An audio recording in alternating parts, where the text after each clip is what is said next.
Birlip, 30 de diciembre de 1944. El poder cognoscitivo de las emociones. 1. El trabajo dice que las emociones son cognoscitivas. ¿Qué se entiende por esto? Denos ejemplos. 2. El trabajo dice que si el centro emocional estuviera libre de emociones negativas sería clarividente. ¿Puede explicarnos lo que esto significa? 3. ¿Son las emociones negativas cognoscitivas? Uno de los ejemplos más sencillos del aspecto cognoscitivo de las emociones es el poder que tienen las aves de construir nidos en la estación de apareamiento. Aquí el estado emocional está acompañado de un conocimiento que el ave de otro modo no posee, y que cuando el estado emocional se desvanece, hace que todo el ciclo maternal concluya. En este caso es, desde luego, la parte emocional del centro instintivo, la que está implicada, no el centro emocional mismo, que probablemente apenas si existe en las aves.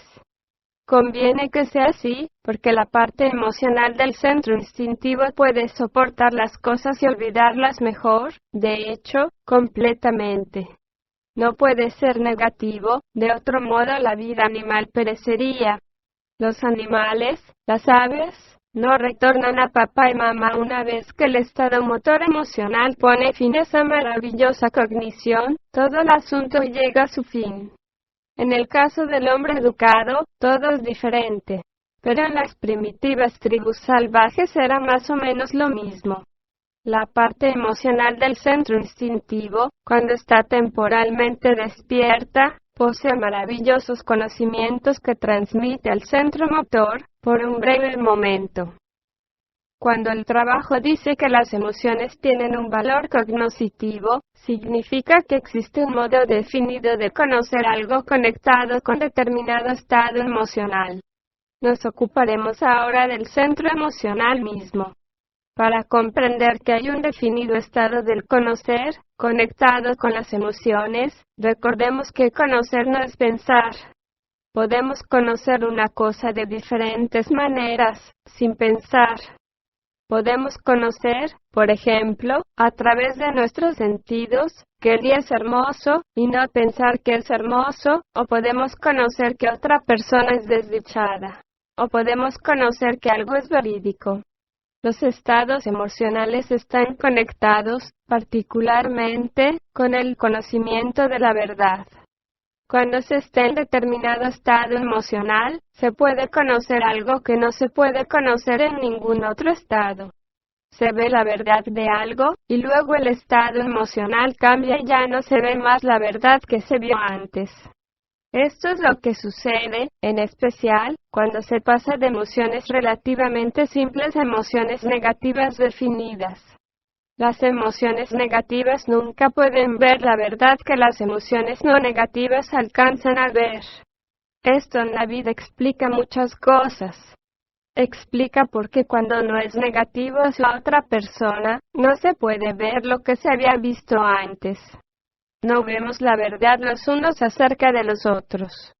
Citaré uno o dos pasajes de las respuestas que se dieron en cuanto a ver la verdad emocionalmente. 1. Comprendo, por lo que dice el trabajo sobre las emociones cognoscitivas, que nuestro conocer es de una calidad por entero diferente, que cuando el centro mental conoce, que nuestro ser está compuesto de muchos yoes. Pero, en el supuesto caso de que un hombre vea de pronto un yo que lo ha atormentado toda su vida, y su centro emocional rebose de alegría al comprender que es un yo y no una parte de sí mismo, su conocimiento es elevado instantáneamente más allá de toda teorización intelectual. 2. En el trabajo se suele conocer lentamente, por ejemplo, la idea de que el hombre no puede hacer, y luego un día, en un abrir y cerrar de ojos, se ve la propia mecanicidad de impotencia, y se descubre que es uno mismo quien no puede hacer. Esta es la cognición del centro emocional. 3. Al dar estas respuestas a las preguntas, a veces sentí como si golpease con el bastón de mi propia mente, así como el ciego ve su camino golpeando con su bastón, dando golpes a una pared de conocimiento y obteniendo una suerte de respuesta guiadora. Luego se golpea de repente y no se obtiene ninguna respuesta, las paredes caen y uno se ve enfrentado con el vacío. Ya no conviene pensar más porque no hay nada sobre qué pensar más, y nuestra mente empieza a girar en redondo. Se abandona todo.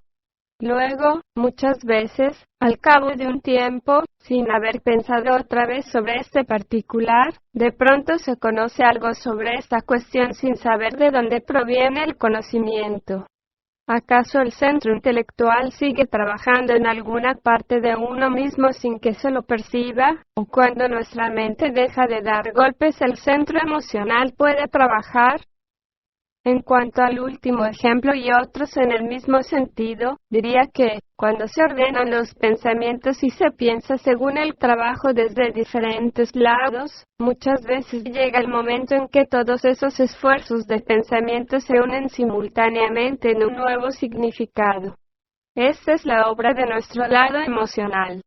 Carece de importancia aquí, que sea la parte emocional del centro intelectual o el mismo centro emocional. Cuando la gente tiene ideas confusas y desperdigadas del trabajo, es decir, cuando no trabajan sobre la línea de conocimiento del trabajo, el trabajo no puede obrar sobre ellas debidamente, porque no buscan unir, por su propio esfuerzo, las ideas del trabajo mediante la concentración del pensamiento. Todos ustedes han oído que deben construir primero el trabajo en su mente y que luego esta obra como una nueva máquina transmisora. Recuerden que este trabajo se propone hacernos pensar de una manera nueva. Si nunca se empeñan en hacer realmente este esfuerzo, el trabajo permanecerá alejado de ustedes como una cosa escrita sobre un pizarrón. Cuando se dice que las emociones son cognoscitivas, significa que por medio de ciertos sentimientos se conocen ciertas cosas. Ordinariamente, la gente cree que las emociones son ciegas en lo que respecta al conocimiento. El objeto que se propone el trabajo es despertar el centro emocional a través de un camino en el centro mental. Tal como es, pegado a los sentidos y al mundo, el centro mental engaña al centro emocional, y de este modo, no puede despertarlo. Cuando el árbol del trabajo es plantado en el centro mental, el centro emocional empieza a recobrarse, a despertar. El trabajo no trata de la vida y del mundo, sino de cierta manera de pensar sobre la vida y el mundo. Por dicha razón, la metanoia, o cambio del pensamiento mental, es la primera etapa necesaria para restablecer el trabajo correcto, y las diferentes formas de clarividencia del centro emocional. Mientras uno siga pensando de la misma manera que siempre, mientras no se piense desde las ideas trabajo, desde el conocimiento del trabajo, el centro emocional obrará, por lo general, de acuerdo con la manera en que se piensa habitual o mecánicamente. Este es uno de los primeros secretos que es preciso entender. Las ideas trabajo fueron concebidas para despertar el centro emocional. Pero si se piensa en función de hacer cuentas internas, si se piensa de una manera ordinaria, esto es, desde los sentidos, si tan solo se empapa uno de las opiniones de los otros, el centro emocional permanecerá prácticamente muerto. La llave mental tendrá una forma equivocada y no podrá abrir las emociones correctas. Les aconsejo que todos piensen sobre el rayo de creación y la octava lateral del Sol. En lo que respecta a la clarividencia, este es un importante tema de discusión y solo haré uno o dos comentarios. La clarividencia es cierta clase de cognición inusitada. En realidad hay dos clases de clarividencia. Una radica en conocer algo acerca de alguien o algo que no tiene conexión con uno mismo. Y la otra es conocer algo sobre alguien con quien se tiene una conexión personal. Clarividencia significa ver claramente. Cabe pensar en la clarividencia como si fuera una manera cognoscitiva emocional de ver la verdad acerca de alguien o de algo. Nuestro centro emocional, sin embargo, es rara vez clarividente, y por lo general, de un modo tan mezclado y muchas veces tan equivocado, que el resultado es inútil. Para purificarlo, es preciso que la parte adquirida del centro emocional afloje su poder, y no ocupe el lugar principal en nuestra vida emocional. En términos generales, tal como somos, ocupa en nosotros un lugar central, particularmente en relación con nuestra vida interior tal como es, y con el sentido que tenemos de nosotros mismos. La purificación de las emociones empieza con el trabajo sobre las autoemociones que surgen de la falsa personalidad. La impureza de nuestros estados emocionales se debe en gran parte al fingimiento, al merecimiento, a la falsedad, a toda clase de formas de exhibicionismo, de autodecepción e insinceridad. Tenemos un sentido muy equivocado de nosotros mismos, creemos en nuestro mérito, pensamos que podemos hacer el bien desde nosotros mismos, que somos conscientes, que tenemos voluntad, etc. Todo ello hace que la vida emocional sea desastrosa. De hecho, cabe decir que nos convendría mucho más no tener vida emocional alguna. Citaré varios pasajes de las respuestas que me dieron acerca de la purificación y la clarividencia del centro emocional. 1. He oído decir en el trabajo que solo la esencia puede ser clarividente, nunca la personalidad. Y los niños pequeños son a veces clarividentes y pierden esa cualidad en cuanto se forma la personalidad. 2. Cabe la posibilidad de que el centro emocional con sus hidrógenos más sutiles sea capaz, una vez purificado de las emociones negativas, de trascender las leyes del espacio y el tiempo, lo cual según parece es el sentido de la clarividencia. Así el centro emocional puede visualizar, a veces, algo que está sucediendo lejos, particularmente, si se refiere a alguien con quien se tiene una fuerte conexión emocional. 3. Si el centro emocional estuviera purificado, no se podría ver la propia vida en su conjunto y con más comprensión, comprendiendo el modelo del cual forman parte todos los trocitos aparentemente no relacionados. Y, entonces, al mirar desde un nivel superior, se vería uno a sí mismo en contraste con un nivel superior de ser y conciencia. El hecho de que el centro emocional estuviera purificado a tal punto, ¿nos daría acaso la fuerza de soportarlo? 4. Si el centro emocional estuviera purificado de las emociones negativas, nos ubicaría, creo, por encima de la línea del tiempo que pasa, y desde ese nivel, se podría discernir muchas cosas que son oscuras e inexplicables en nuestro nivel actual. El tiempo sería totalmente diferente. Los eventos existirían conjuntamente, en lugar de estar en una serie desarticulada y muchas cosas aparentemente no relacionadas, estarían conectadas. El significado de la causa y efecto se convertiría en un todo coherente. En tal estado, sería uno receptivo a las influencias de los centros superiores, y me imagino que se podría ver y comprender las cosas objetivamente, y de acuerdo con su valor real.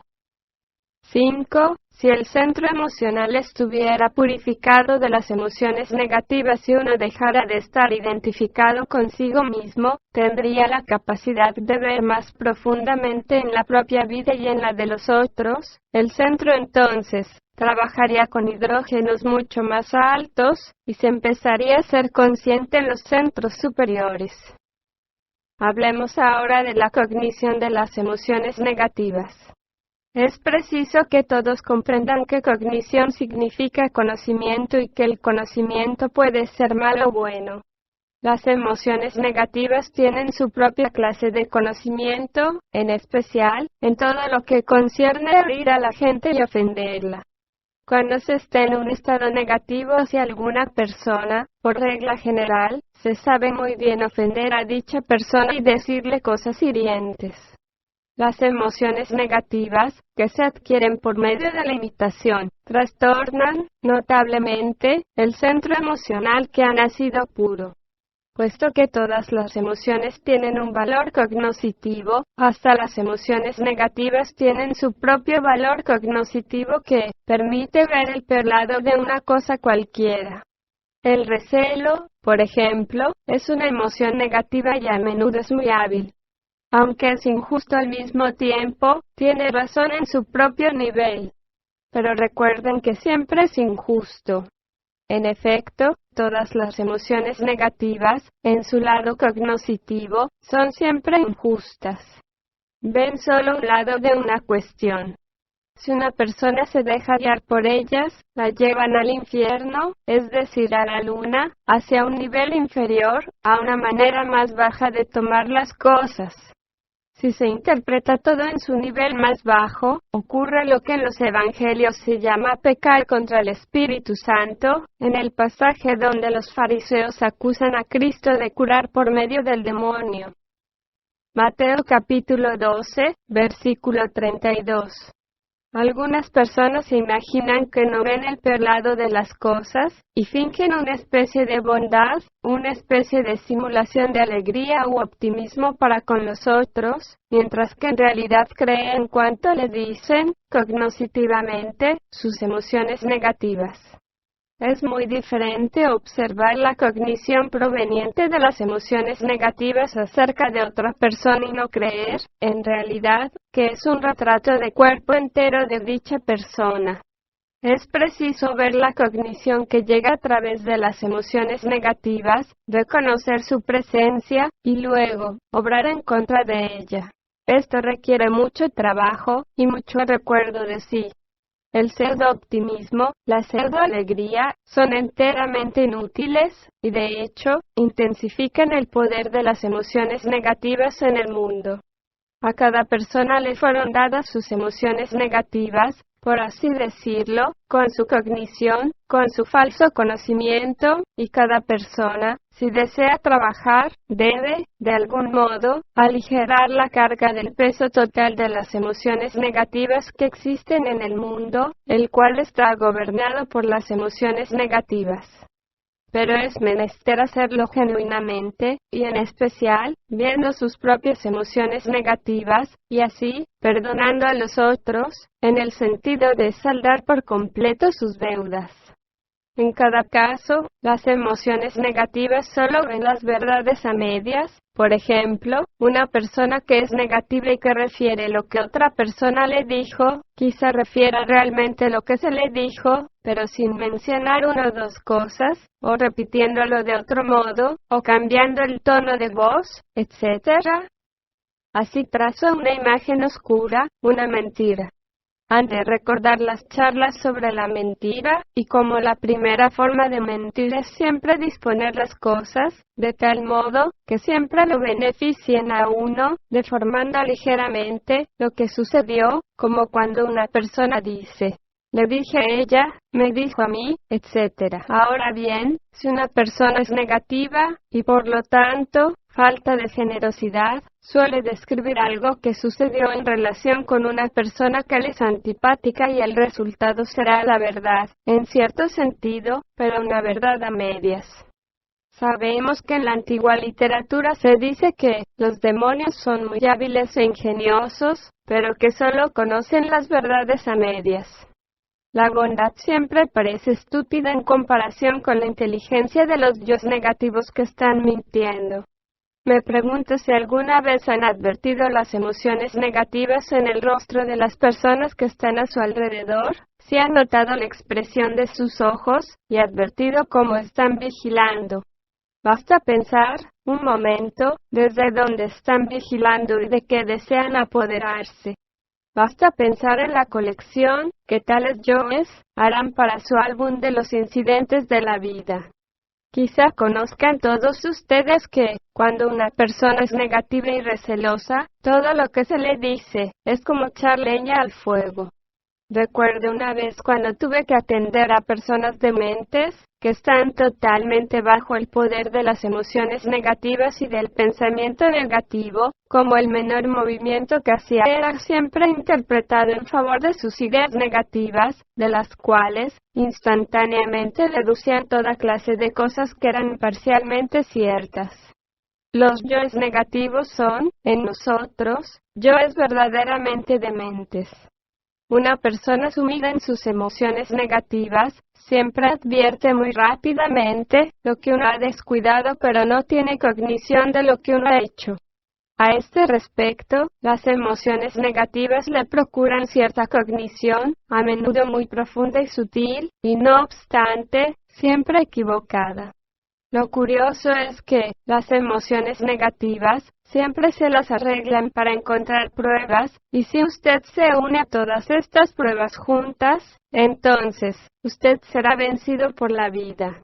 Usted está realmente uniendo un patrón de vida, en el que se elimina todo lo que realmente va en contra de estas pruebas y, como lo sabe muy bien, ignora el buen lado y se aferra, simplemente, a las cogniciones del lado desagradable que posee su propia verdad. El resultado es, que estará bajo la verdad única de las emociones negativas y, como digo, tales verdades son falsas, porque no abarcan todos los lados. Quizá, algunas veces, se tiene una vislumbre del lado negativo de nuestro ser y de lo que nos ocasiona todos los días.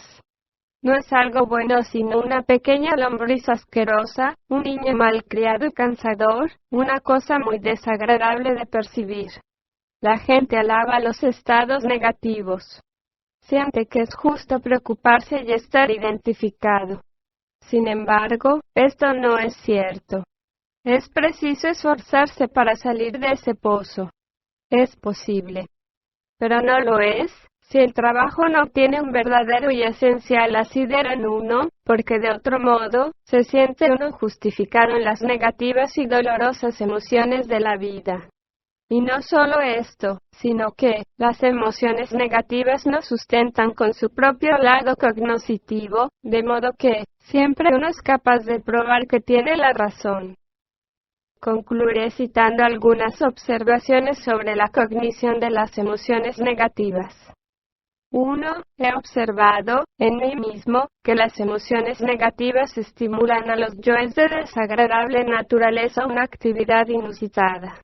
Recelo, sentimiento de no ser estimado como uno merece, resentimiento, etc., hacen que uno sea normalmente sensible al posible significado de las palabras de otra persona, a la entonación de la voz, el énfasis, a las miradas, a las vacilaciones, etc. Hasta cierto punto, tales emociones negativas son indirectamente cognoscitivas, pero es probable que no sean exactas. 2. Por ejemplo, los yoes despechados suelen ser extraordinariamente hábiles para encontrar la cosa exacta que hiere. Si tan solo tuviéramos la mitad de la habilidad que tienen para encontrar, en nuestros ordinarios contactos de vida, la cosa justa que decir, nuestros contactos y conexiones serían muy diferentes. Pero las emociones negativas no son cognoscitivas en relación con la propia vida como un todo, allí son completamente ciegas. 3. Las emociones negativas, como los celos y el odio, pueden desarrollar cierta astucia y conocimiento de la gente para promover sus propios fines. Una persona que es celosa u odia a alguien, suele saber mucho acerca de su víctima, quizá más que una persona que ama mecánicamente, lo que tan a menudo es solo una proyección del egoísmo y amor propio. 4. Mientras estemos unidos a una persona por las emociones negativas, no hay posibilidad ninguna de conocer esa persona. La vemos a través de un medio que la deforma. He advertido, muchas veces, cuánto me cuesta admitir en la gente, con quien no simpatizo, las buenas cualidades que sé que poseen. 5. Recién me doy cuenta cuán ciegas y estúpidas, y al mismo tiempo, cuán increíblemente hábiles, en un sentido torcido, llegan a ser nuestras acciones cuando se fundan sobre una base emocional negativa. Veo que, cuando empiezo desde un punto de partida negativo, los abogados del diablo que están en mí suelen producir muy fácilmente un caso aparentemente bien razonado, que es falso de cabo a rabo.